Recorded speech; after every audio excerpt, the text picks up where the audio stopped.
Hi, and welcome back to the Accidental Dungeon Master. I'm Matt Kennett, and I hope you're having a great day so far. So you want to let your players get a little bit more creative beyond the scope of the player's handbook. Maybe you have access to Volo's Guide to Monsters and seen the playable races that are there. Well, strap in and let's go over the more exotic races that you'll be able to play in Dungeons & Dragons. Roll that intro.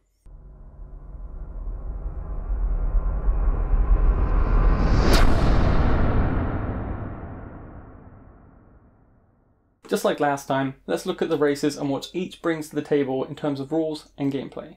You'll find the full rules to the following races in Volo's Guide to Monsters, except the Aarakocra and the Genasi, which are found in a freely downloadable PDF called the Elemental Evil Player's Companion. I've included links to these in the description below. Born of the elemental plane of air, the Aarakocra are a bird-like race who are the Wardens of the Sky. Those that come to the material plane are often scouts or explorers, and find the ground world very strange and alien to them. The Aarakocra are medium creatures and sadly have the shortest lifespan of all the races in D&D. They mature to adulthood as short as 3 years old and live only to an old age of 30. They are rather tall, slender and lightweight for their size, being 5'9" to 6'3" and only 80 to 100 pounds. Being creatures of flight, they only have a ground speed of 25 feet around, but yes, they do have wings and thus flight. In game, this translates to a very fast 50 feet per round, but you have to stay light to do this. You cannot fly when wearing either medium or heavy armor. Now this is very fast. As a DM, you have to take this into account when making your early level content. Very overpowered for like level 1-2s to be moving that fast, and especially to fly as well. The Aarakocra are generally good creatures, and they know the Common, Auran and Aarakocran languages. When playing this race, your players will gain 2 points of dexterity and 1 of wisdom, and they have a naturally sharp talons which they can use as unarmed strikes for up to 1d4 damage each. Now to the Aasimar. They are the other side of the coin, a counterpart if you will, to the Tieflings. They are imbued with part celestial rather than demonic, carrying the light of the heavens themselves within them. While most Aasimar see this as a blessing, there are a few that do see it as a curse instead. Human size in appearance, for the most part, these medium-sized creatures live much longer, at 160 years. They have a similar height and weight as humans as well as the normal 30 feet movement per turn. Most Aasimar are good due to their celestial nature, but if outcast, they often turn neutral rather than evil. But all of them gain 2 points of charisma if chosen as a player's race. They know both common and celestial languages, and it's this celestial blessing that lets their vision cut through darkness, up to 60 feet of course. It also bestows upon them resistance to both necrotic and celestial damage. Once per short or long rest, they can put out some celestial energy as healing to a touched creature for a HP amount equal to their level. Very handy for stopping that fallen party member from dying. They can also cast the light cantrip. Are you spotting the theme with light yet? Maybe. Now for the most important part. Not all Aasimar are the same. The players have to pick one of the 3 sub-races as well. Now firstly, there's the Protector Aasimar, gaining an additional point of wisdom and having a Radiant Soul, an ability that upon reaching 3rd level and when activated, unleashes its divine energy and transforms them with 2 glowing wings and glimmering eyes. They can fly for the next minute with this transformation. Not only that, they also deal extra radiant damage to a single target with their attacks and spells. Next up are the Scourge Aasimar, gaining an additional point of constitution and having radiant consumption, an ability that once again upon reaching 3rd level and when activated unleashes their divine energy. It erupts forth from their eyes and their mouth, shedding light all around them for up to a minute. And it's this aura of light energy that damages every creature within 10 feet of them for up to half their level in damage, rounded up. Not only this, they can deal extra damage to 1 creature per round on a spell or an attack for their full level in radiant damage. Lastly, there are the Fallen Aasimar, gaining an extra point in strength and having a necrotic shroud. Ooh. An ability that, once again, upon reaching third level and activated, causes their eyes to turn pitch black. This unleashes their twisted divine energy, and 2 skeletal flightless wings sprout from their backs. This causes all within 10 feet of them to save against its frightening transformation. They also deal the extra damage to their full level in necrotic to a single target which they cast a spell or attack. Each of these 3 Asama can only use this transformation once per day. Pushing the upper limits of what could be called a medium creature, the Furbolgs are a peaceful and friendly creature. They are very long-lived, up to 500 years actually, and are truly massive, between 6'2" and a whopping 8 foot 2 inches. It's huge! Although you'll be hard-pressed to meet one, as they try to stay out of sight as much as they can. Their larger than normal form weighs in at 175 to 463 pounds, and they get the standard 30 feet per turn movement rate. These neutral good creatures try to maintain the balance of nature, and are very often druids. They know the common, elvish and giant languages. As one of the longer living creatures of the world, they are naturally quite wise, and as such gain 2 wisdom, and their great size gives them an extra +1 strength. Furbolg are naturally magical, and apart from naturally leaning towards being druids, the magic shows itself in the ability to cast Detect Magic and Disguise Self. And that's not it either. I did say they love to stay out of sight, and they can turn invisible for an entire round. Their huge build gives them the ability to lift, carry and push the same weight as a creature a size larger than they are. Very impressive feat. Also, having lived in balance with nature for so long, they learned to communicate with both beasts and plants. Though not being able to understand them in return, you do however gain advantage on charisma checks to influence them. Genasi are a fascinating race in D&D. Their origins are from the different elemental planes. There is so much raw elemental energy and magic on the elemental planes that it sometimes imbues the offsprings of mortals living there. They are born as Genasi, and these offspring, they manifest the powers of their specific elemental plane. So to start off, they are medium creatures, roughly human in appearance, but they have skin colour based off the origin of their plane. They reach adulthood at 18, but live slightly longer than humans to around 120 years old. They are around 5 to 6 feet tall and weigh 110 to 170 pounds and have the standard 30 feet per round movement speed. Genasi tend to be very neutral beings. They know their common and primordial languages, and all Genasi get 2 to their constitution. But other than this, they have no other shared traits. So your player must now check which subrace they want to pick. And I mentioned they came from different elemental planes, and there are 4 of these. So as such, there's a subrace for each. So let's start with the Air Genasi. They get an additional point of dexterity for starters, and as long as the Air Genasi is not incapacitated in any way, they can hold their breath indefinitely. That's pretty cool, right? This is another thing that you as a DM must keep in the back of your mind when planning spells or traps or puzzles. You can hide something at the bottom of the lake, for example, but if you've got an Air Genasi that can just hold their breath forever, well, they can just swim on down there, no problem. They can also harness the power of air once per long rest and cast Levitate upon themselves. The Earth Genasi are up next, and they gain a point of strength, and they can ignore difficult terrain that is made from either stone or earth. Once per long rest, they can cast Pass Without a Trace. Very handy for getting around that very difficult mountainous terrain without getting spotted. The Fire Genasi. That's the one in this picture, right here. Or here, I can't remember which. They gain an extra point of intelligence, and they have dark vision for up to 60 feet.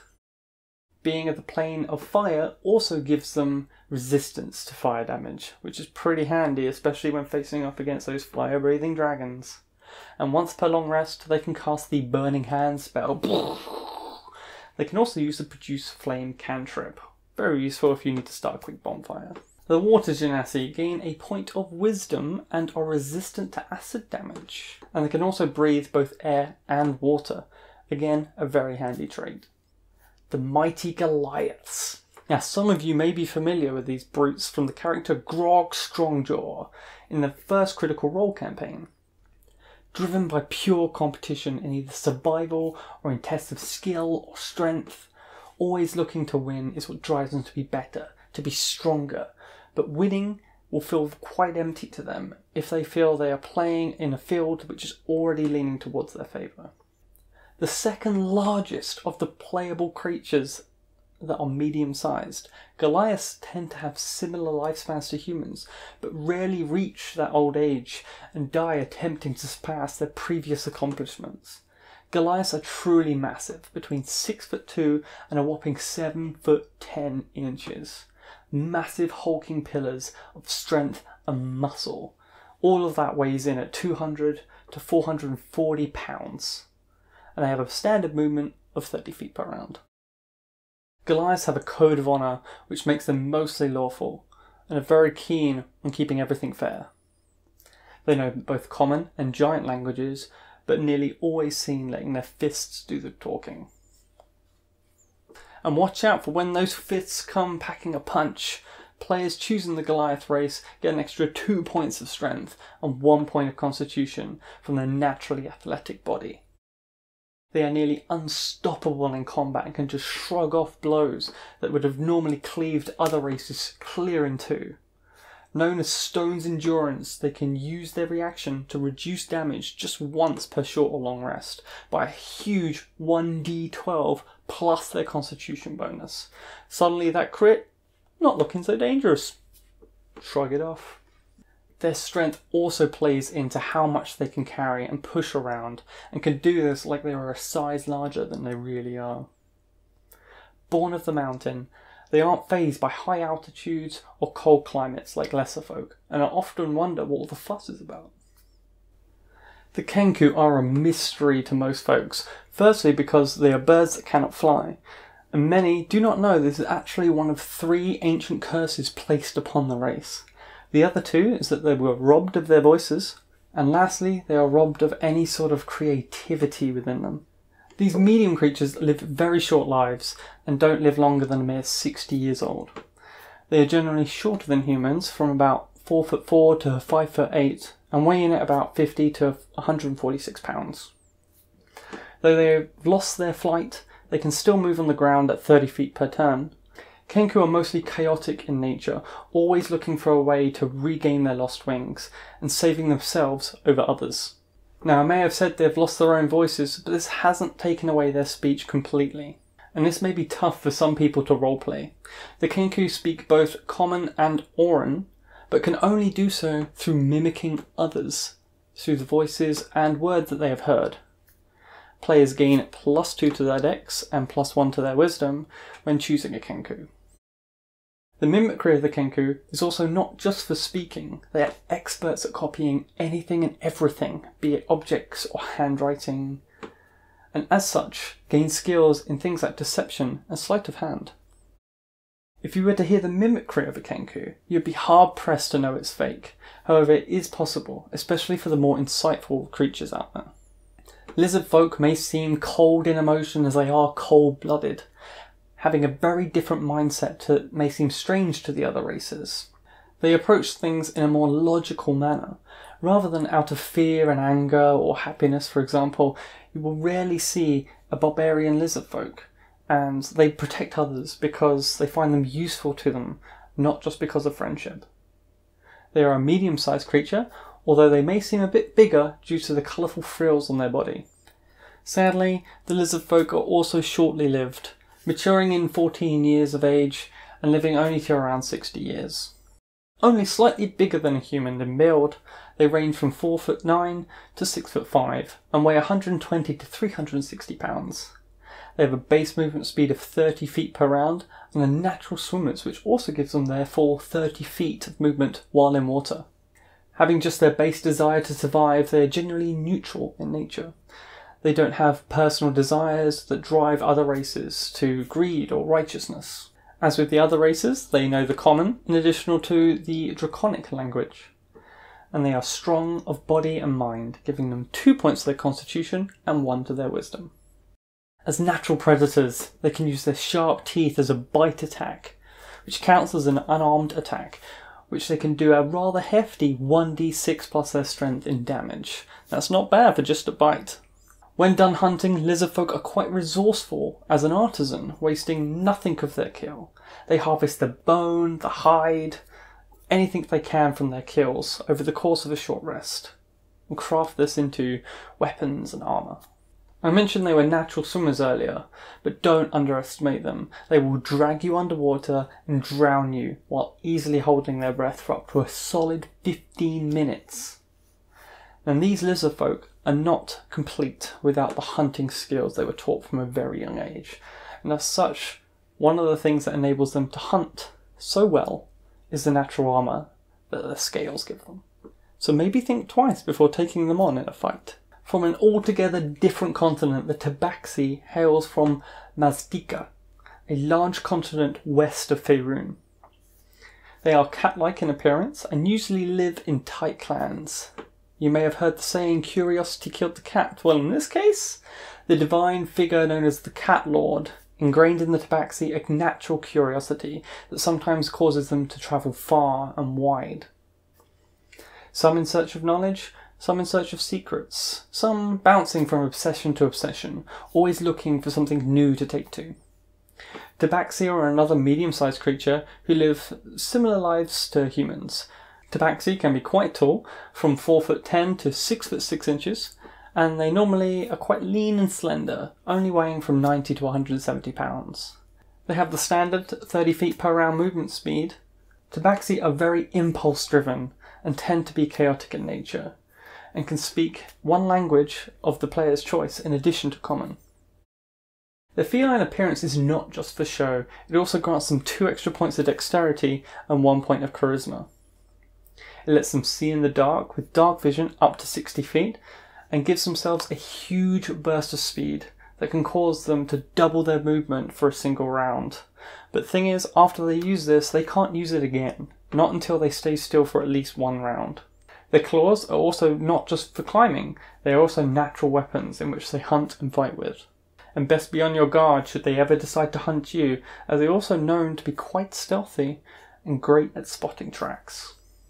Guardians of the aquatic realm, and originally from the elemental plane of water, Tritons are rarely seen out on dry land, and when they are, come across as slightly arrogant, stemming from their accomplishments in the depth of the seas against the might of krakens and the like.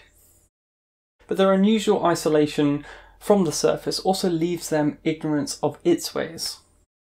Now, Tritons are a medium-sized creature which reaches adulthood at around 15 years old, but can live much longer than humans, to around 200 years old. They are anywhere from 4'6" to 6'2" inches tall, and weigh in at 90 to 170 pounds. Due to their life in the seas, they not only have a movement speed of 30 feet per round, but also, again, get that full 30 feet of movement speed. Generally, Triton are lawful good creatures, and it is strongly ingrained in their culture. Coming from the elemental plane of water also means they know the primordial language in addition to common. Triton get, at least in my opinion, an interesting stat boost. No +2s anywhere, instead they get 3 +1s to their strength, constitution and charisma. Now let's look at these abilities. If you hadn't guessed by now, that's right, the Triton are amphibious and can breathe both air and water without issue. Being from the elemental plane of water has also granted them an innate magical power. Being able to cast once per day, Fog Cloud from level 1, Gust of Wind from level 3, and Wall of Water from level 5. Also, any other creatures and beasts that can breathe water, they can communicate simple ideas to. And finally, Triton are immune to the crushing pressures and deep underwater environments, which means they're resistant to cold damage. I'd say that's pretty handy. If you're thinking of running a Waterworld style homebrew or adventure, definitely consider having at least one of your players bring a Triton to the table. Also, Water Genasi and Lizard Folk are also great too. And then there's one more race, the Turtles. But I'm not going to share any info with you on this one, because you can get this from the DM's Guild, where all proceeds go to the charity Extra Life, which helps sick and injured kids. I'll provide a link for this below. So what's been your favourite so far? Let me know in the comments and hit like if you did, and smash that sub button for more. And until next time, keep on rolling.